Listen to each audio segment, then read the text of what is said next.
Bonjour et bienvenue chez Massa. Aujourd'hui nous allons voir une méthode de préparation assez ancienne mais toujours à la mode, comment faire un café à la turque.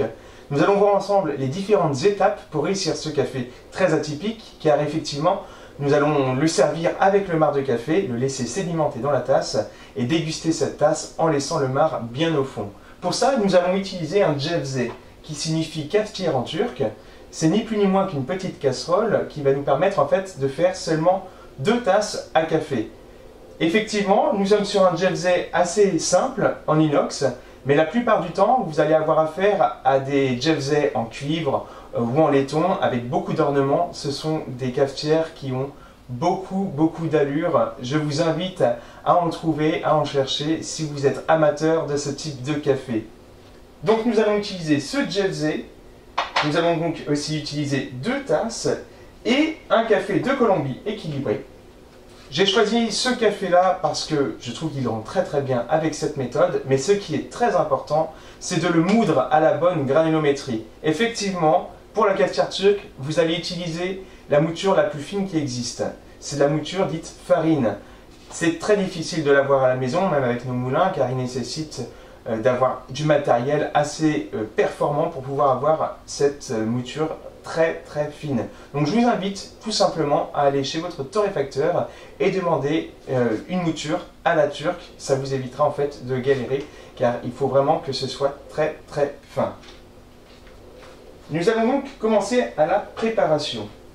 Donc nous sommes sur une cafetière de tasses. Je vais donc remplir préalablement mes tasses à café pour avoir la bonne quantité d'eau. Et je les verse directement dans la cafetière. Pour le café, il a été moulu il y a 2 jours. Je vais mettre une cuillère à café par tasse, 2 bonnes cuillères, voilà. Si vous désirez avoir un café plus corsé, n'hésitez pas à ajuster et mettre plus de café si besoin. Voilà, je le mélange bien. Sachez que si vous souhaitez avoir un café sucré, ce sera au moment de la préparation qu'il faudra le faire et non pas après. Donc, si vous voulez un café sans sucre, il n'y a pas de souci, vous le mettez directement sur la gazinière. Sinon, vous rajoutez une cuillère à sucre si vous voulez par café ou 2 cuillères à sucre si vous aimez le café très sucré. D'ailleurs, si vous avez l'occasion de voyager et que vous allez notamment en Turquie, si vous demandez un café, ils vous le demanderont si vous voulez avec sucre, sans sucre ou très sucré. Donc à ne pas louper car une fois qu'il est préparé, on ne peut pas revenir en arrière. Nous passons à la cuisson. Ah voilà, à feu moyen. Hop, je prépare mes tasses. Pendant que ça chauffe, je vous explique en fait comment ça fonctionne. On est donc sur une ébullition. Nous allons avoir notre café qui va prendre du volume, qui va doubler de volume. C'est à ce moment-là qu'il faudra verser en fait votre café dans vos tasses. C'est à ce moment-là en fait que votre créma et la mousse est la plus optimum. Et si vous voulez vraiment avoir une belle mousse à la surface de vos tasses, il faudra le servir très vite.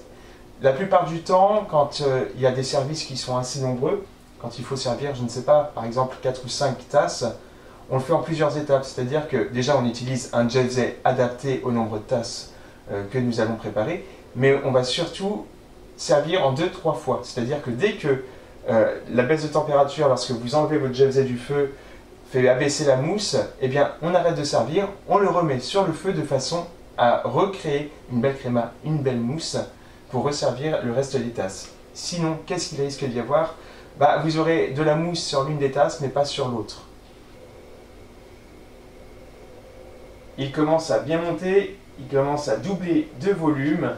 Nous nous préparons à servir.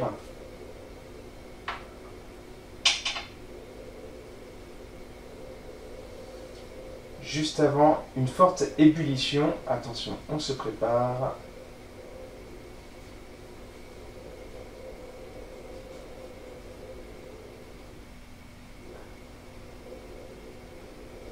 Hop.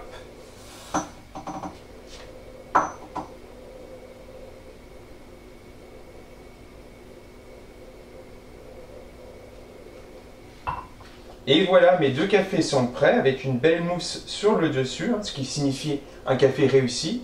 Pour le sucrage, j'en reviens, on le fait toujours préalablement parce que là maintenant, j'ai mon marc de café qui a sédimenté dans ma tasse. Donc si je ne veux pas remélanger l'ensemble, eh bien, il faut toujours faire ça préalablement. Pour la dégustation de ce café, déjà attendez un petit peu qu'il refroidisse, parce qu'on est quand même monté très très haut en température, vous allez vous brûler. Et surtout, vous aspirez en fait la surface, comme si vous aspirez aussi également un petit peu d'air. Déjà, vous allez avoir plus d'arôme qui va arriver en bouche, vous allez pouvoir vous délecter de la mousse, et d'autant plus que votre marc est au fond, ça évite en fait de l'assimiler. La plupart du temps, c'est servi avec un verre d'eau et un loukoum, surtout en Turquie évidemment. C'est vrai que le verre d'eau est plutôt intéressant parce que ça permet en fait déjà de le boire quelques gorgées préalablement de façon à nettoyer votre bouche et mieux ressentir le goût du café et aussi vous désaltérer tout simplement. Si vous avez des questions d'ordre technique ou tout simplement historique sur la méthode de café turc, n'hésitez pas à venir nous voir dans notre boutique à Melun ou sur notre site ambassa.fr. Je vous dis à bientôt.